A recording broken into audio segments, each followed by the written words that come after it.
just getting started, I think, is kind of the hardest part, because once you do, you start to get into a flow, you start to move along better, and it's just sort of going from ideas to actually making a story. Like I would sleep at 7 in the morning, I'd be up all night writing, and I would go to sleep, I'd wake up, write for a while, get tired, go to sleep, wake up. You are having to constantly market all the time. But there's so much marketing, there's so much advertising. There's a give and take of what do I want to put because it's important to the story, a character or a motif, and what do I need because the story needs to work. And I planned the whole events of the book based on what the solar system was like, and then realized that I had made a big mistake. Hey everyone, welcome to On Tap, or alternatively the Orbital Media Podcast, depending on which platform you are watching this in. My name is Chris, and I'm not an expert, just a guy who enjoys good beer and good conversation. Today, I am joined by Travis Stetcher. Travis, would you like to introduce yourself? Sure. My name is Travis Stetcher. I'm a musician and author based out of Los Angeles. What will be happening in this episode is I will be talking to Travis about his work as a self-published author. He wrote a book, you can see it on the table here, called DILATION. It's an excellent science fiction book. If you're interested in science fiction and sort of very, very interesting thought experiments about the evolution of human civilization thousands of years in the future, please stick around in this episode. We will be talking about this and also what it means to be a self-published author and perhaps how you yourself can do it if you're interested in that kind of stuff. All right, so... cheers. Oh yeah, so cheers. Yes. All right. Thank you. So, yeah, of course. So, Travis, quickly, if you could just kind of introduce yourself, slightly more lengthy intro. Sure. So my name is Travis Stetcher. I'm a self-published author and musician in Los Angeles. I have a degree in math, which I use for pretty much neither of those. And I've been writing in a more professional manner for about the last 6 years or so. Now, you've written a book called Dilation, which we're going to talk about in a second. But first, I'd like to talk about how you came to become a writer. So you said you studied mathematics in UCLA, but you are, in fact, also a self-published author. What was your journey like, switching from mathematics to creative writing? Very disparate fields. Yeah, they're very, very separate. Well, I was doing math because I was always good at math. I loved math. Yep. And, I enjoyed studying it at school. And when I graduated, it was, the middle of the recession, and there were not a lot of jobs. And one of the things that people didn't want to hire were mathematicians to do analysis. And I did a job where I was doing math, and I didn't like it a lot, and I tried to transition to a different job down here, and kind of went through a bunch of weird stuff just to pay the rent. And at a certain point, I just decided that I wanted to do things that I really liked doing, and one of those was writing. Okay. So I just sort of decided that it's something I was going to start doing more. And okay. Snowballed. Okay. And you said, when would you say you started writing, or you sort of decided, okay, I'm actually going to give this a try and try to, sit down and write a book, let's say? Late 2015, early 2016. Okay. And before then, had you had sort of an interest in creative writing and things that? And okay. Yeah. So, sorry. When I was in school, we do all the writing stuff you do in school. Sure. You have to. Yeah. But I took a lot of elective ones just for fun of creative writing because I like to do it. I didn't get really credits for not a lot of math degrees require you to take creative writing. That's I did it for fun, and then I did my own writing, like short stories again, just for fun. Just sort of thing I've always liked. Even since I was a kid, in elementary school, I always liked writing stories. Right. Nice. So you started sort of 2015, 2016, actually giving writing a go. Yeah. What was something you found maybe challenging about starting that process? Or was there a challenging aspect to switching from math to, a math focus to I'm going to do creative writing now? Right. Yeah. One of the things also, I'm more, I think, of a storyteller. I am a writer, but I like storytelling. And I think writing in books and all that is a great way to do it because you have a lot of flexibility, but the writing aspect of it isn't the thing I'm really trained at because I was a mathematician. We're not known for linguistic grammar and all that. So so I kind of had to try to learn some of that, but we do have machines that do that for us now. I think the hardest part is really just starting. Yeah. Because you get all these ideas and you get tons of ideas from different aspects of different stories and which ones would work with this plot, which ones would work with these characters, which characters do I want? And it's just sort of a bunch of crap you have on the ground that you're trying to then figure out how to build it into something. So just getting started, I think, is kind of the hardest part because once you do, you start to get into a flow, you start to move along better, and it's just sort of going from ideas to actually making a story. Yeah. Okay. And did you develop, or do you have sort of a creative process of some sort? So this would be like, do you write during certain times of the day? Do you like listening to music? Do you sort of like, oh, if I'm compiling characters, I have to think about it in a certain way? Or like, what does your creative process kind of look like? My process, ideally, when I don't have other stuff I need to do, is whatever I feel like doing at that time. Okay. And it's actually kind of interesting because during COVID, I got to do this for a little bit where I didn't have any schedule set or anything like that. And I basically I slept whenever I got tired. It was all times of day. Like I would sleep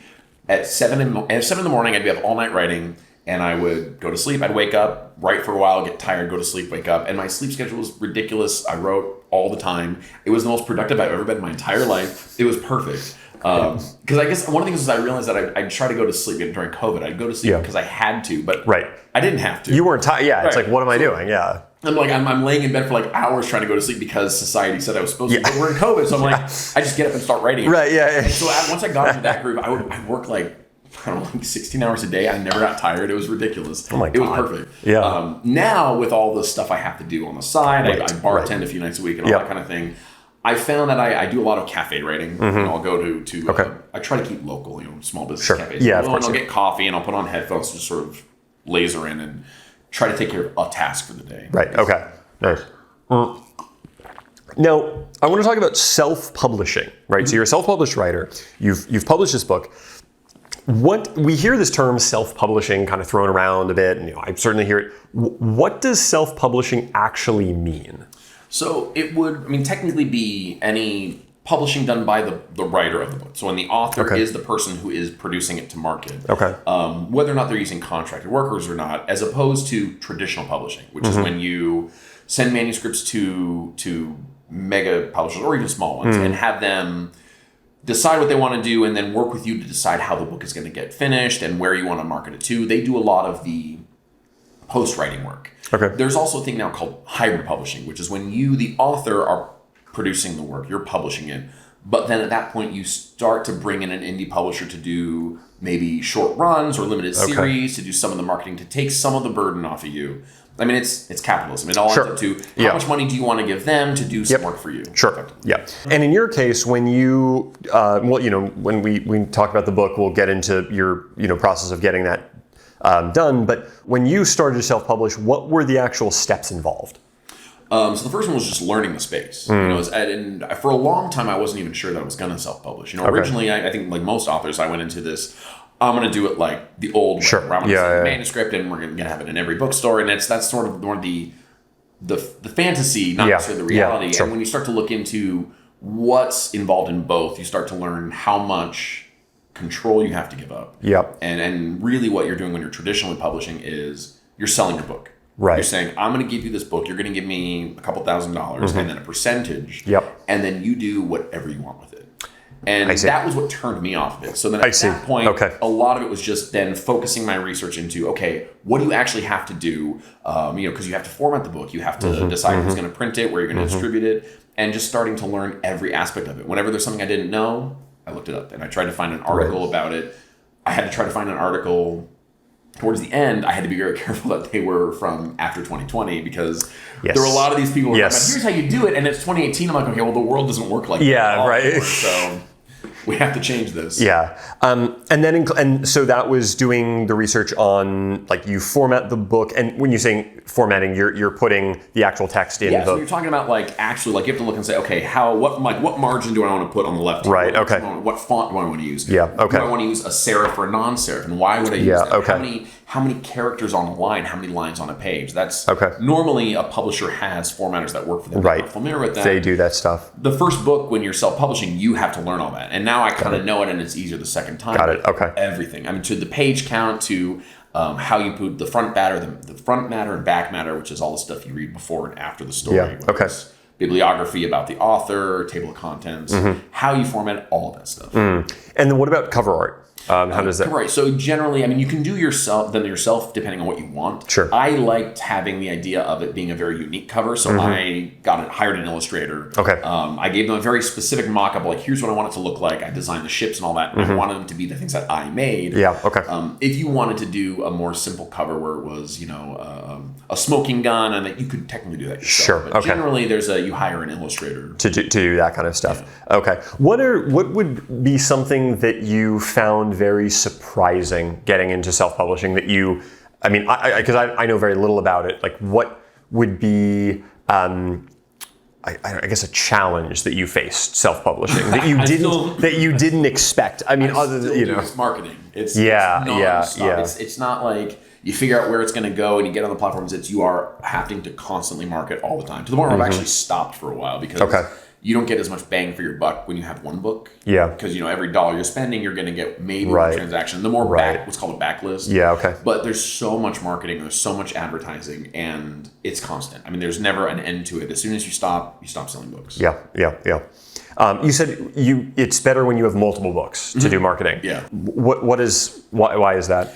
Just because there's a sort of an additional possible sale for that marketing dollar. So I did work in e-commerce a little bit, so I had some familiarity with it. But you have a certain return on your ad spend. So for every dollar you spend on marketing, how much revenue you're going to get. Yeah. So basically, then you sell one book and you get, you know, maybe you spend $1 on marketing, you get 90 cents back for that book. Yeah. But then there's a possibility they might buy another book. Right. And that might get you another 50 cents on it for that dollar. Okay. So even I'd say 2 or 3, it's a big difference because you're getting an extra maybe 20 or 30% for the same marketing value. You don't have to market every book necessarily. Right. Marketing each book sells all of your books in some amount. Got it. Okay. And that's kind of why I've eased off marketing now too, is I'm focusing more on just writing more so that the marketing value will be higher when you have a sort of a compendium of novels that you can sell. Speaking of novels, I want to talk about this book.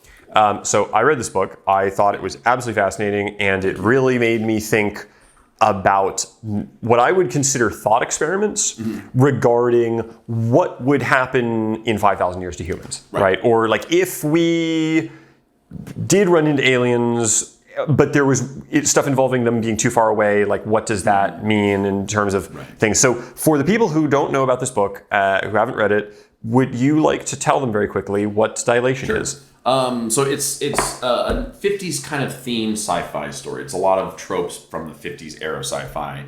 Basically, is an alien invasion or a first contact that goes poorly, and humanity gets marked for extermination. So knowing that was going to happen because of the way time travel works, or traveling through time works, that it's not instant. Yeah. We send people into space at different speeds throughout all of human history, so they could all come back at the same time to defend Earth from extermination. Yeah. Okay. Using properties of special relativity. Okay. Which is the big focus of the book, is that concepts of special relativity, where the faster you move, the slower time moves for you. Right. Or how time moves relative to an observer. Yes. Okay.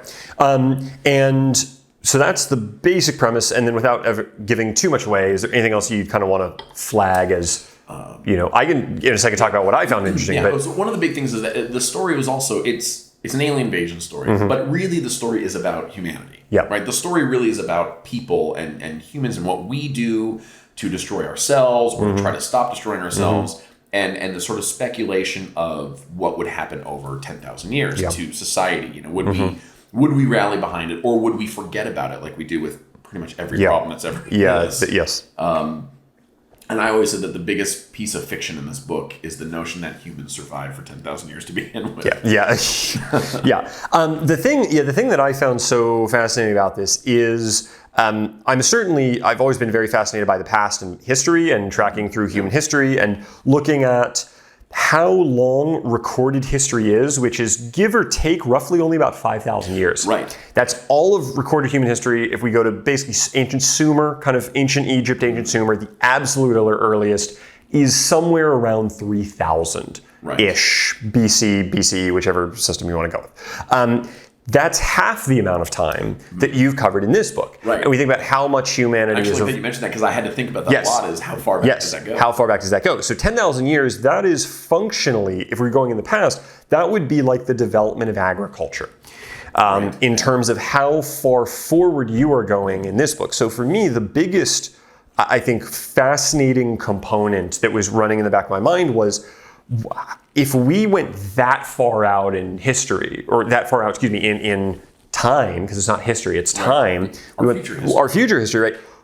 Like, what plays out? Like, because we think, a decade from now, maybe 100 years from now, like, 500 years from now, can we even imagine what things will be like? That's a 20th of the amount of time covered in this. Right. How did you think about that? The idea of the timeline and, and as I said, in a future episode, I'd love to talk to you more about this. Like, specifically, we just dive in on this. But how did you think about that, building that out, that timeline of 10,000 years? And so a lot of different ways. So part of this is that all the fiction art is generally called speculative fiction. Yes. It's called sci-fi, fantasy, and horror. It's all called speculative fiction. A lot of it's just what if, what would happen. Right. And so a lot of factors. I kind of thought about, first of all, there's also the story writing element of we need the plot to continue. Yes, on. Of course. Yes. Yep. But that having, looking at how far back some of these things go and how quickly we forget little things. And maybe that we wouldn't forget about it, but most people would forget and only a few people would remember. Yeah. Or they'd have a distorted understanding of what it was when you think even just back to the 90s or the 2000s, where things that we lived through and remember that people are almost like gaslighting. You're like, it's different. You're like, wait, no, I was there. We forget things so quickly. Yes, but, we do. Like, more to your point too, 10,000 years in the past is before written history, really. Yes, completely before written history. And part of that is that we now have an ability to record history that we didn't have in the past. And there's so many little ways that you could keep information. And you as a historian know that there's the first degree source. What is it called? Primary sources and secondary sources. Yes, a primary source is written by people who lived during that time and were around and do. So you are an expert on this.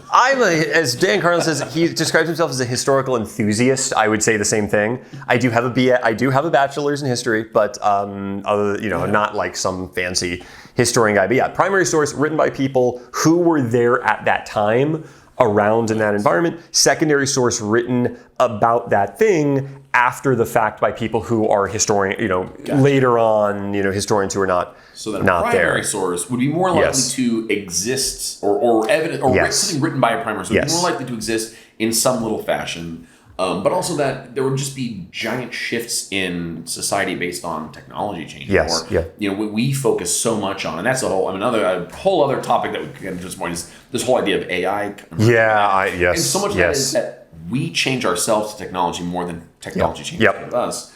How does that affect society? And some of it was, and I think originally the idea of 10,000 years was more, I liked, the look of it. 10,000 years in the future. I almost shortened it at one point because I was really trying to go out and how long would it take for us to terraform Mars? Or how would it take to colonize Mars? How long would it take to get an efficient colony with resources? How long would it take to terraform a planet? And I'm really like, okay, hundreds of years, thousands of years, and then go. So there's a whole kind of a progress. You basically start at step one and you go, how long for this? How long for this? How would this change? And you literally step by step go through the whole timeline and think about what would happen.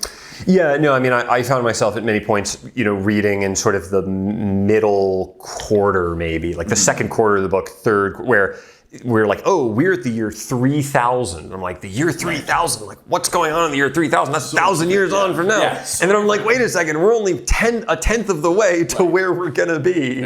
And thinking like how much is going to change in that time, and again, you have a whole phase without getting into the details of sort of a whole rise and fall and rise again of human civilization as we know it, all within the span of about 10,000 years. Which happens in our which has happened. You could maybe even argue multiple. You could argue that depending on what part of the world you're looking at, but let's say the West.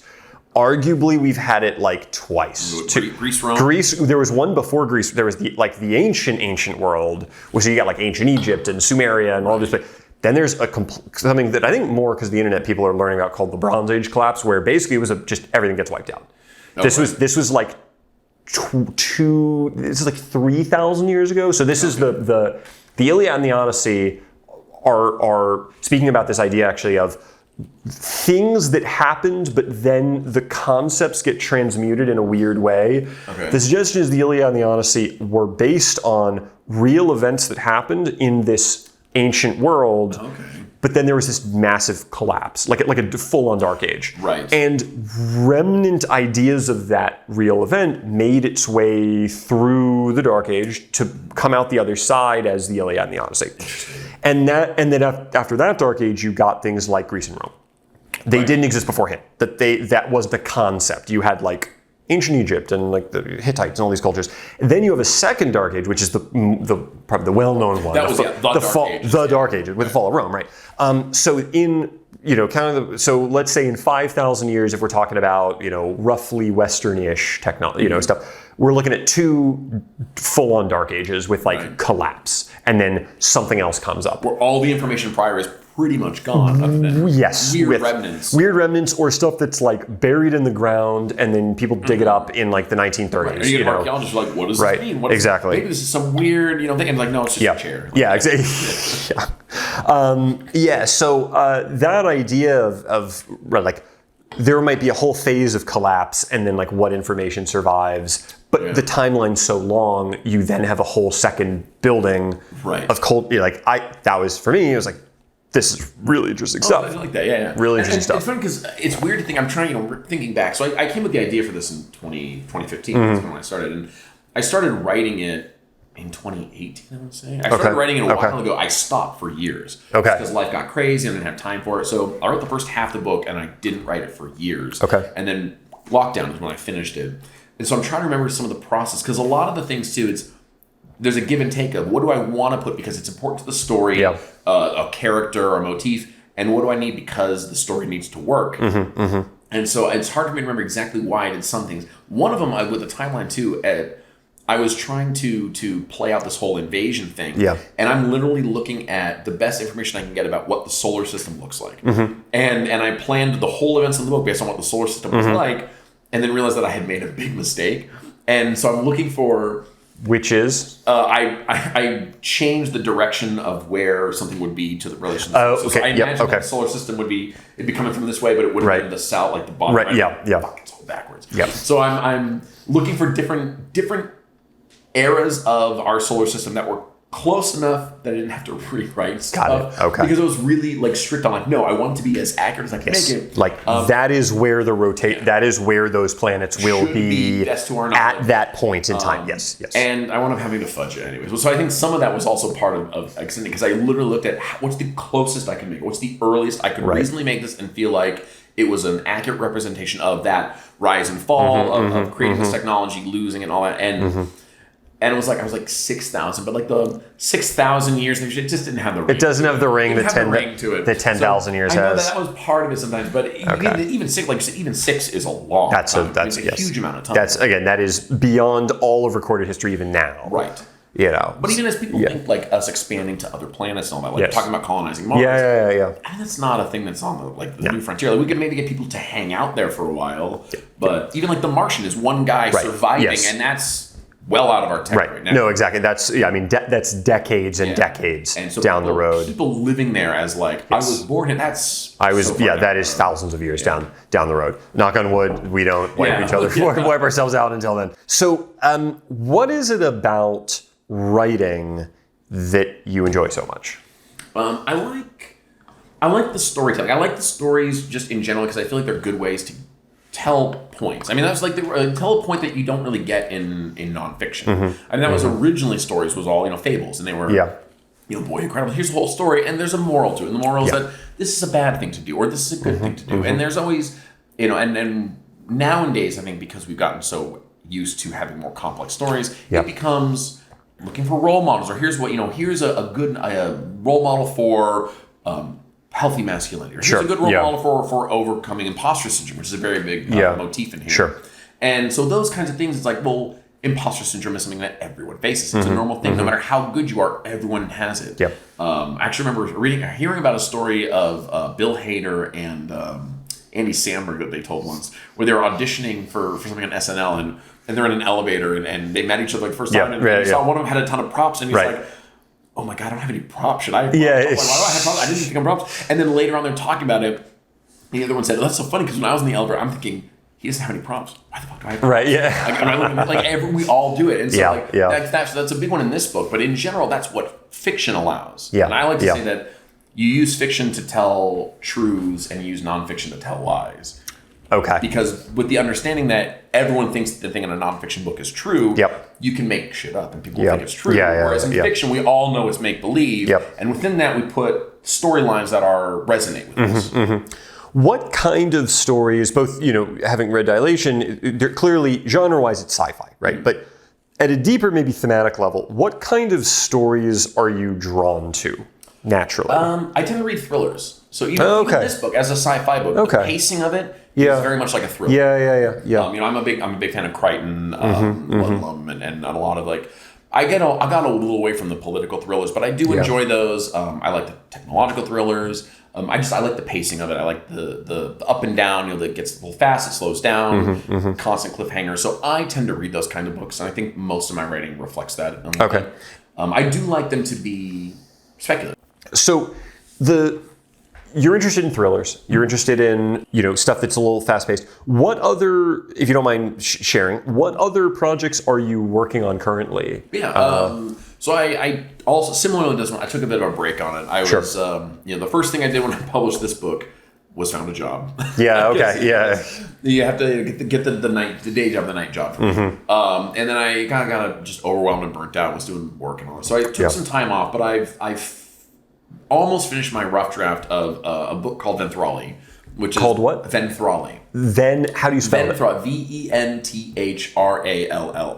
Venthrali. Okay. That is the name of the last colony in the universe. So this story, and I don't want to give a ton of it away because it's not gonna, but it takes place in the distant future after all the stars have exploded and the universe is in a state of near total entropy. Okay. It's about the last colony of people who survive in this tiny colony, absorbing all the heat they can, trying to find all the energy they can just to survive while being hunted by the only other species that has existed. God. It's so this is a 50s kind of theme style.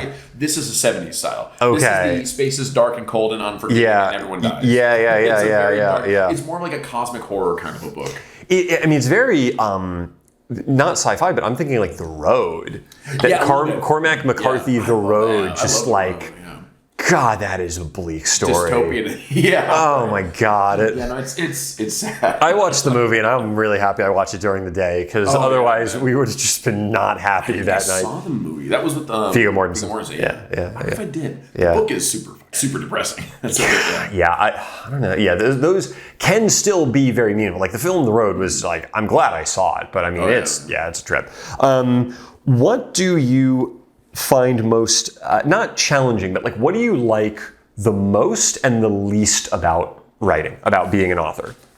The most I like getting the stories. I like having a story that's new. So I like being able to create characters and getting some of myself in those characters. All the characters, all the main characters in this book have parts of me in them. Yeah. And that's kind of a nice way to put life into them, and that's kind of a rewarding part of writing.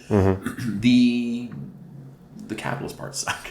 All the stuff you have to do to make it. The what parts suck? The capitalist parts. Oh, the capitalist parts. All the stuff you have to do to make it a business and all that's all. I hate all that stuff. I enjoyed a lot of the publishing stuff before the marketing, but after the writing, I actually really liked a lot of that. I hadn't expected to, but. Before writing the book, I'm trying different fonts and going through and I didn't just say I need a font that looks. No, I went through hundreds of fonts. I'm looking at which one do I just like the look of. Get rid of the ones that are just not applicable. How do I and I looked at other books and I started to appreciate the creation of the book more because I started looking at books on my shelf and being like, okay, how big do I want to make the book? And I look at different books, like which one feels good in my hand, which one, has too many lines or it's hard to read. And so I kind of picked it, and that was interesting. That was fun. I like doing that. Yeah. It's funny actually, something you just said about character, I've heard in interviews with authors where people will often ask the author, like, which one of the characters is you? Yeah, right. And the authors always say, none of them. All of them have a little part of me. Yeah. That seems to be fundamentally how it works for people. It's Unless not you interview Dante and ask him which character. Sure. Or certain, shall I say, wannabe screenwriters who will write screenplays where like it's literally just a self-insert and like they're just doing this because they really I mean some of this no hair and a red beard. Yeah, exactly. His name was Tarvis. Yeah, exactly. Yeah. So sometimes when you read those inserts and you're just like, oh. But they can be good. I mean, sometimes. Dante's Inferno is a pretty classic. Yeah, it is. I'm trying to remember when I read that. I did read it, but I'm trying to remember when. And it's fanfic, right? I mean, it's basically 100%. Fanfic of Christianity. 100%. A self-insert fanfic. That is one of the most well-known. That's exactly right. Yeah, no, I mean, I remember reading like not half, but like a good chunk of the stuff that we think of as classically like Christian and especially like Catholic Christian is basically just Dante doing Christian fanfic on like, here's how hell works. Yeah, I think that is like original Christianity. Hell's very like there's not or it's just like it's not really described in any clear terms. It's just like it's a bad place. It's unimaginable. It's so bad, exactly. You can't even think about it. You know. Dante's like, well, what if it's like this? Well, it looks like this, and then Satan looks like this, and he's got a big beard and horns, and he's red, and before that, in the Old Testament Judaism, there is no hell. It's just no. It's you don't have God. That sucks. Christianity was like, no. There's a place. There's a place. I can't tell you about it, but it's bad. But it's bad. Oh, it's real bad. Yeah. But what about speaking about the future? What about the future for you and the projects that you like are hoping to do down the road, and where do you hope writing takes you, sort of as on a journey? I like to keep keep writing. I have some. So when I started this one, I had already like 12 different IPs already in different stages. Okay. And I actually went through a while of deciding which one I wanted to write first, and wound up with Dilation because it would probably be the most convoluted and complicated to write, and I would learn all the problems that come with writing so that the future books would be easier. Okay. But now I've got like 20, and I've started to throw some into the it's never going to happen folder of the someday maybe if I get bored. But I have so many, so I want to start getting the time to write them and hopefully get enough of them out so that I can make money on the ad spend enough so that I wouldn't have to do other things. I can just focus on writing. Yeah. As before, I'm also a musician. I'm a vocalist, and so I like doing that stuff too. So I like to kind of balance the two, especially if I could do more music to the point where I get to travel. That's just perfect writing. Right. I spend so much time, getting to write in at the airport, which I do when I travel. All I do at the airport is edit. That's great. Yeah. But I started adding more to the list of wanting to write than I'm writing, and so that's becoming a problem. So ideally, I'd like to write quicker. Okay. Are you looking at doing any series, or are you thinking a lot of these as sort of really standalones? Most will be standalone. Okay. I personally like standalone books. Okay. And partly because I think that the writing space has shifted so far into series that you're getting what I call paperback exposition. Okay. Where you're basically what does that mean? So basically, it's where the first book of a series is not a whole story. Yeah. It's act one of a three of a story. Yeah. But they're gonna end it because then when I before I published this out, people were telling me, you could split this into 2 books. I'm like, I know that. I'm not going to do that because I'm not a D-bag. I don't like it. I hate it. If I read a book and I feel like it hasn't ended and they're just kind of like, F you. Like, I don't want to do that. So I prefer standalones, but I do have some that will be series because they have such large worlds that they would cater themselves to more episodic than serial, though. So being that rather than being an overarching story that takes 11 books to tell, they are individual stories that take place with the same characters in the same world. Got it. So less like, so kind of more like the first Harry Potter's, not like the last Harry Potter. Yes, I was going to say, the early Harry Potters very much had that feeling I think of it kind of like like James Bond was very much like that. Yep. As opposed to these big, 10-book series that are basically one giant epic, which are great. I know a lot of people who love them because they like to have that same story continue on rather than doing 400 pages being done. Yes. As a storyteller, I don't like doing that. I don't like reading them.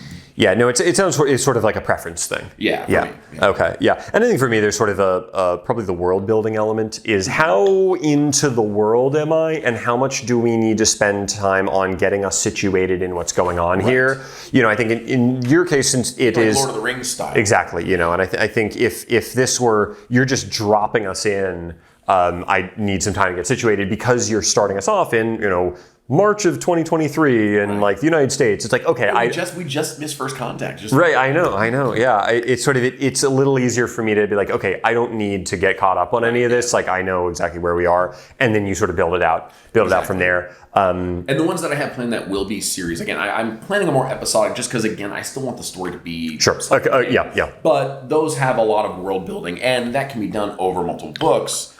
But yeah, that's better for a series because there's so many aspects of this world you've made, and you don't want to just, I call it the Tolkien dump, where you're just like, hey, first 15 pages, I'm just going to tell you what the world is like. We're not going to get into the story. Alternatively, you can spread it over the course of multiple Yes. Do you enjoy world building as simply not a end in and of itself, but just something you like to kick around and think about? Yeah, it's fun. Yeah. I constantly write, so I'm writing all the time. Okay. And basically, as I get an idea, I'll write it down somewhere. And I have a whole system of multiple things I use to write down ideas and catalog them and sort them. And so a lot of these books, I've just been piling ideas together for years. I mean, I took a stock of it the other day, like a couple months ago, and I have like 450 pages of notes for books that have not been made yet. Yeah. A lot of that sure. is setting stuff. It's like, oh, in this world, like that'd be a cool thing. That would make sense. But how would they do it like this? Yeah. And because I'm doing speculative fiction, a lot of it is just, what would it be like if this world had that? Yeah. You know, like this world has magic, but what would they wouldn't need this tech then, like, you know, that kind of thing.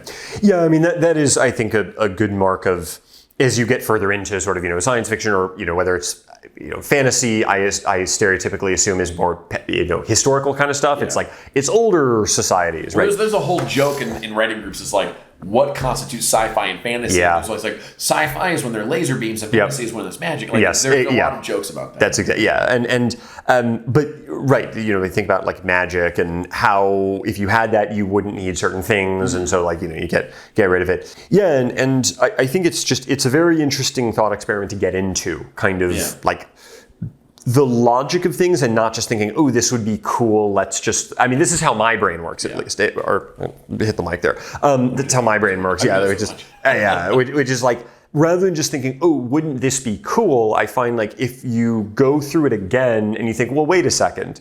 Logically, why would they do that? Or like, why would they need that type of weapon if they do this? Exactly. Or like, and then you think, well, okay, so what if they don't have that? What if they have this other thing? Oh, but if they have this other thing, that'll lead us down here. Yeah. And then it actually takes you into much more interesting places. Right, and that's where all the I think the unique ideas come. Yes, because you're really absolutely. Instead of saying like that would be funny, like yeah, we all think that would be funny, but what if that turned to this and this, but in this world, and you end up with like a 6 degrees of Kevin Bacon kind of thing, suddenly new territory. I call those the woodness, and it's an idea, and a lot of people I think get one of those and then say, I have a book idea. And it's like, well, one thing, which is great, it's the starting point, though. And there's so many other places you should go with that because wouldn't it be cool? Like, but why would it be there? Right. You know? And if you really want it, and you're like, I really want this thing to be there because I think it's cool, awesome, but now build the world around it. Why would it? What reason do you have for that to be there? Yes. Yeah, absolutely.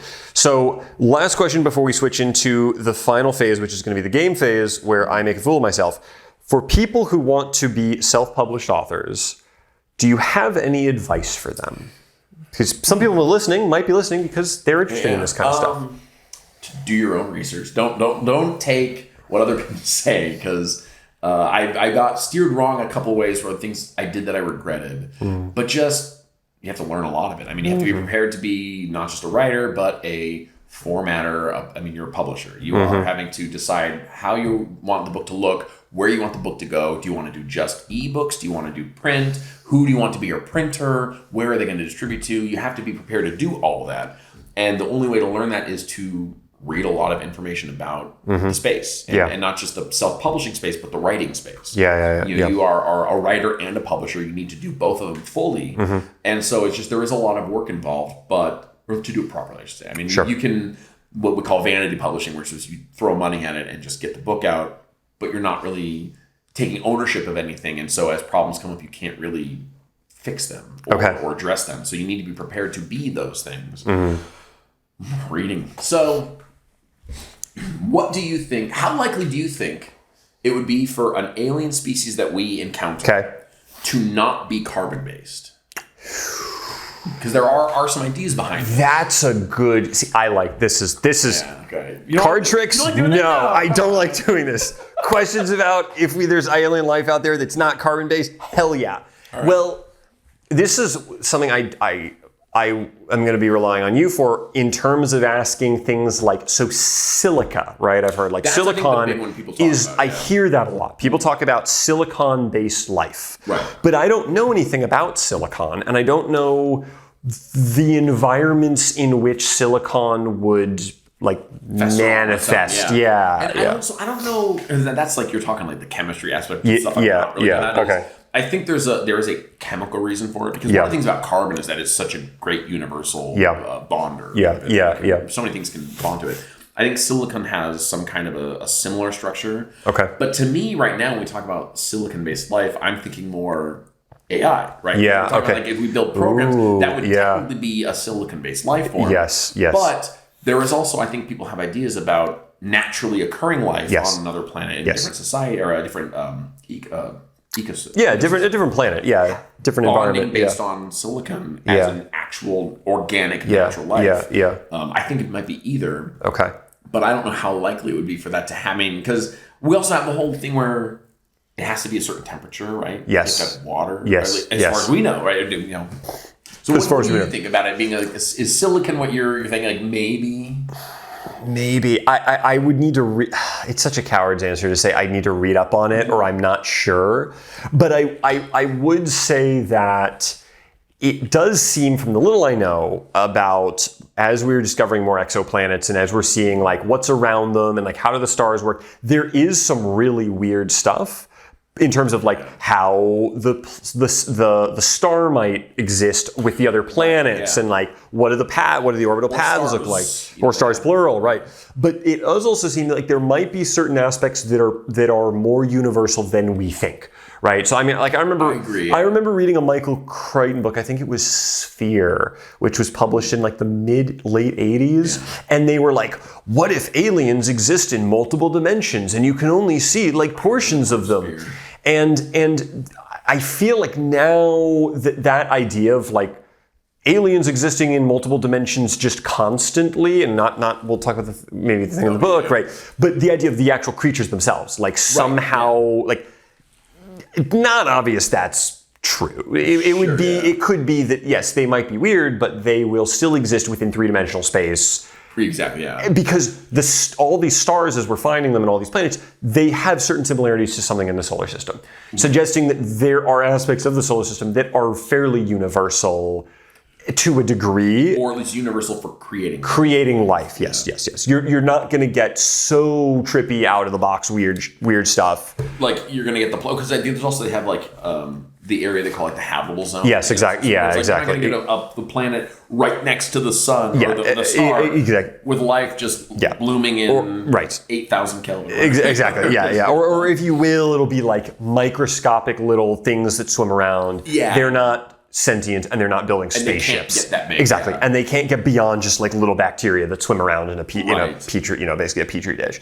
And same thing if you've got a planet that's, where Pluto is or it's so cold, but like you could live there, but you couldn't evolve. You couldn't evolve there, right? You're existing as some sort of weird bacteria that doesn't do anything. And then you get unfrozen and you start, and that's the whole. Sure. We all know what happens there. Yes. It's the thing. Yes.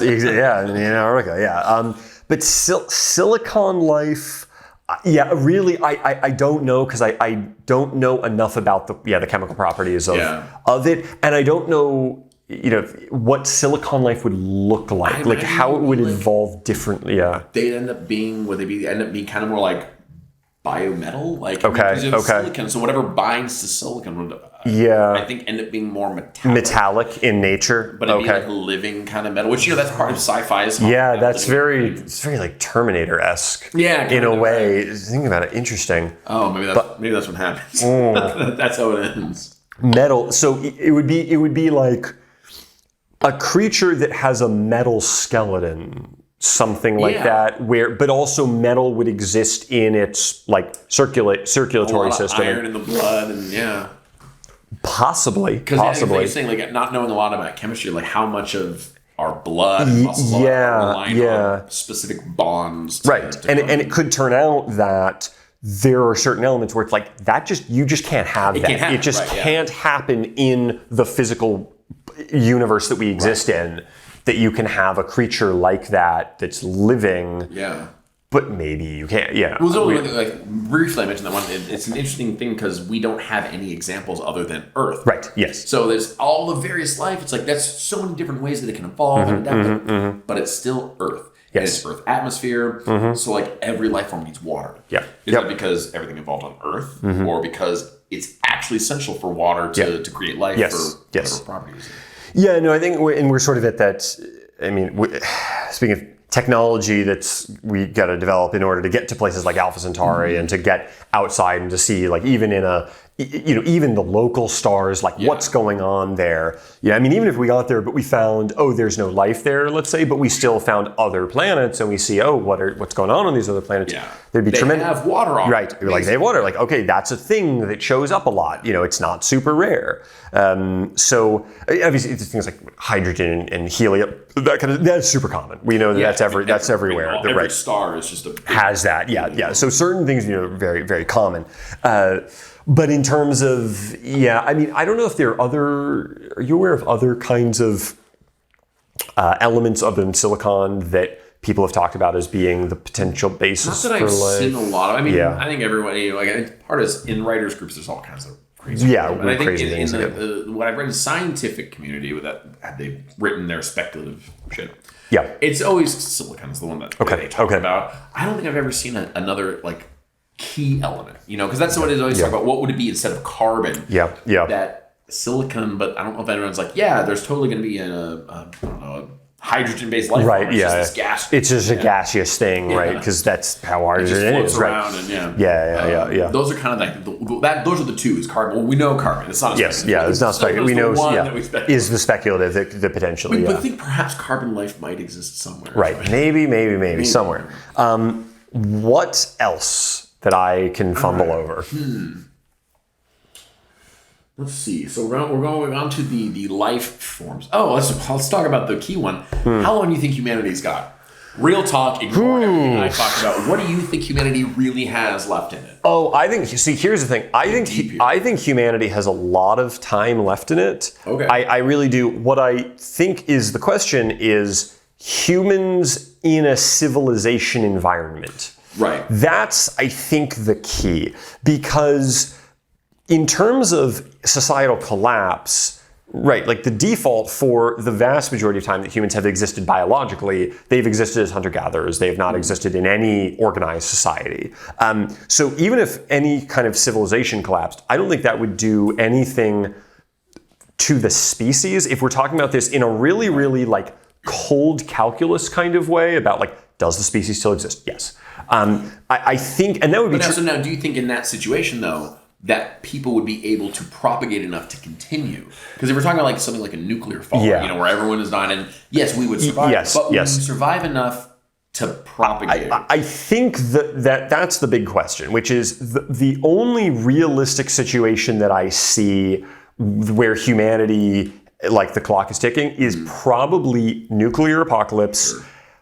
Maybe if you had the most deadly disease in the history of the world, but even then, I mean, there have been some pretty horrible diseases in the past, and those were just those happen. People keep going on. I mean, it would almost need to be nuclear war, extraterrestrial eradication, or combined with that, extraterrestrials bring some sort of pathogen somehow that just kill everyone. Right. But if we're talking about anything short of that, even environmental degradation, species will be completely. I don't want to say fine. That's interesting because that's I think where people are talking. About global warming because I think at this point we've kind of gone into a sixth mass extinction just because of how many minor species that we've killed off that in turn chain reaction. Yes. So how does humanity survive that? Or are we going to lose so many of these base species that we survive in a form of, miscellaneous people who slowly die out over time? Yeah, my view is, again, not to get kind of very dark here, but in terms of if we're speaking about this in the most cold, numbers, just survival of humans as individuals, irrespective of how many other countless people die, and irrespective of total societal collapse. We are just simply like, we're looking at them like bacteria under a microscope. Sociopathic we're going full on sociopath here.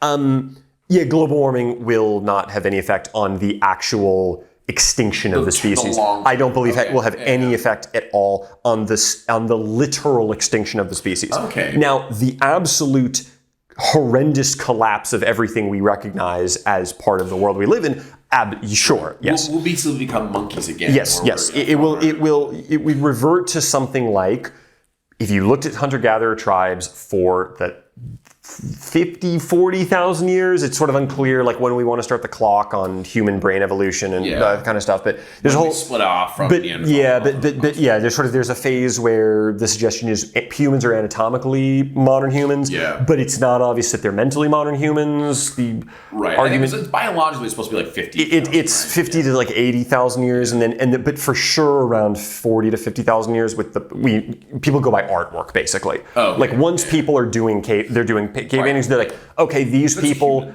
that's human. They fundamentally understand concepts of creativity. They are sapient. That's exactly right. They're sentient creatures. They aren't simply thinking next meal and reproduction. And that's it.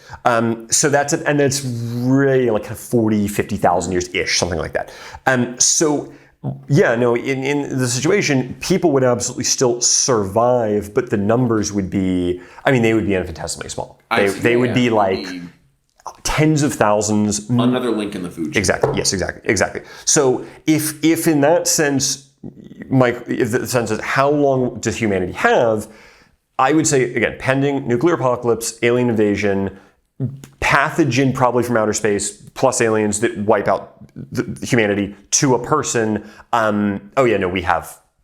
We got tons of time. But it could very well not exist in any state we would ever want to be around or live in. Right.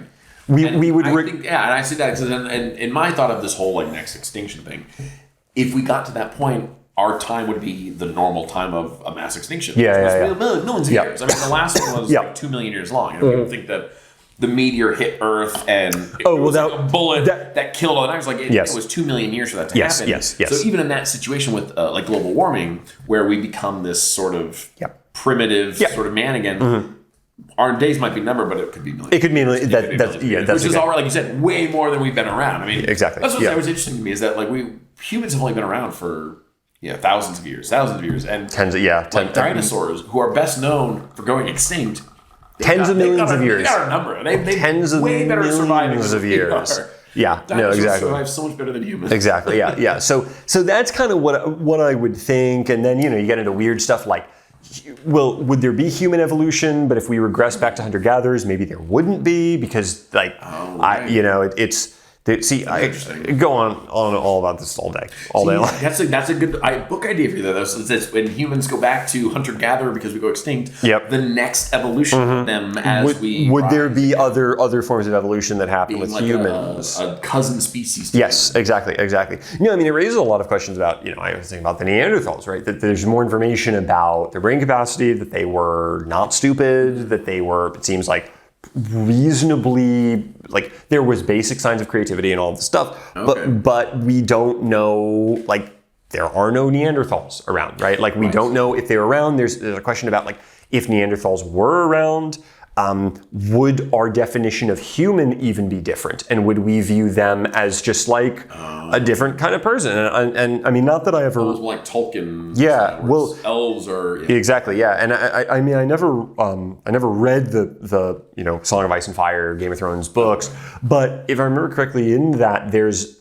like in the world building, there is basically in-universe versions of Neanderthals. And they are just described as these like, kind of like hairy, rugged people, basically, who they're kind of different, they're a little odd, and they kind of keep themselves, but like, they still have ships, they still trade, they show up, like, they still wear clothes, like, they just, they're not particularly good looking, they're kind of ugly, but like... To us humans, But it's sort of an interesting idea of like, it's the idea of what's considered human is just a little wider, and they're really still viewed as like basically what you'd count as humans. You're just like, they're kind of like weird, you know. Yeah, there's something odd about them. There's something odd about those people, and it is an interesting, question about, this is very like man from Earth type stuff, which is sort of it's funny you mentioned the idea that Neanderthals were a lot smarter than we really yes, or at least more creative and expressive.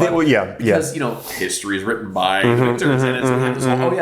they were dumb and they got extinct. Or was it just that there were multiple species? And because most species go extinct, there's more extinct species than extant. Oh, species. absolutely. And I think we always had this idea that, humans came along, we eradicated them because we're better than them. But I mean, how long did that really take, though? I mean, it was, thousands of years? It would have been thousands of years. Tens of thousands? I know more than zero about this, but I'm trying to go through my dates right now. But not like we came along. Oh, no, it wasn't like, No, it was thousands of years at least. It kind of died off like most species do. Yes. We think of them as being dumb because of that, but they might have been. Yeah, they could have been smart. It does seem maybe there were issues with just there were never very many of them. They may be things about they might have not been certain good at. They might not have been very drunk. They might. Hey, that's why we do this. Yes. They may have been not very good at certain aspects of maybe group dynamics, maybe coordinated hunting. Maybe there's one theory I was reading about. They're actually, in a weird, ironic way, they had less, perhaps maybe gender segregation. That female Neanderthal skeletons show lots of trauma on them, suggesting maybe their women were hunting. But then that was causing problems. Again, if you want to view this as a sociopath, that's not good for raising kids, and so there are a lot of these different things that may have contributed to them kind of going extinct. Though they partly also, as we were finding in DNA, they did also intermix with humans. The human DNA is depending on what part of the world, except for people of sub-Saharan African descent who have zero Neanderthal DNA in their genome. Yep, people of sub-Saharan African descent pretty much zero Neanderthal genome. Yep. Where did Neanderthals die out at? Well, because they were living in Europe and modern day sort of Europe, Middle East, Asia. That whole band, and so people who are European, Middle Eastern, East Asian, South Asian have, I don't know about South Asian, but East Asian, European, and Middle Eastern for sure have 1 to 4% of their genome is Neanderthal. And the other is what's his face? What? Oh my God! See, this is throwing through here. Is the guy whose genes are in everybody? Oh, the warlord. Oh my God. Oh well, I was thinking Bill and Ted's Excellent Adventure. It's very. For X%, 4% of the population are his. Oh, Genghis Khan. Genghis Khan. Yeah. Okay. Yeah. They're either Neanderthal. Or yes, or Genghis Khan. Yes. Yeah. No, it's this kind of stuff timelines is very interesting. Of how long is a long time, and I think 1,000 years in the future, long time. What would happen with that kind of stuff? Any other final questions for me to fumble before we wrap up? What's your absolute favorite beer you've ever had? Ooh, I gotta go with a Belgian ale on this. Okay. Probably. It's one of a range, but there's some of the beers that my dad has, which is probably either a Chimay, a Saint Bernardus, a Pirate, or a Guldendrach, which are these are all Belgian ales. And if you were asking me, you gotta pick a beer that you're gonna have in just a nice glass and drink it, it'd probably be one of those 5. Okay. So yeah, these are the 11% alcohol Belgian ales that you get in a chalice. I've had the St. Bernardus one before. Yeah. Yep. Yeah, so those would be I think my pick. Oh, okay. That's what I would go with as just you want the bang for your buck out of it. I want the bang for my buck. Top shelf stuff. Yeah. I was gonna try to bring back some Russian River wine, but it's okay. It couldn't hang around that long. It's all right. The growlers. It's all right. Not a problem. Well, anyway, before we wrap up, is there anything else you'd like to discuss? Once again, the book is covered a lot of it. I mean, the stuff we'd cover after this, we'll do something. Yeah, else. Sure, of course. Real FaceTime and all that kind of stuff. Yeah. But it's available on all the major ones, ebooks and print on Amazon and Barnes and Noble and Kobo and. Great. Yep. The book is Dilation by Travis Setcher. Please check it out if you like sci-fi and you like stories that really, really get into the sort of existence Hard of sci-fi. hard sci-fi of both extraterrestrials and also humanity as it exists thousands of years in the future. Check it out. Travis, it's been a pleasure. Thank you so much for coming on the show. Good to see you. Yeah. It's been a while. Yeah, it's been good. And if you haven't already liked the video or subscribed to the channel, please consider doing so we can continue to make more content in the coming weeks and months. And we will see you next time in the next episode.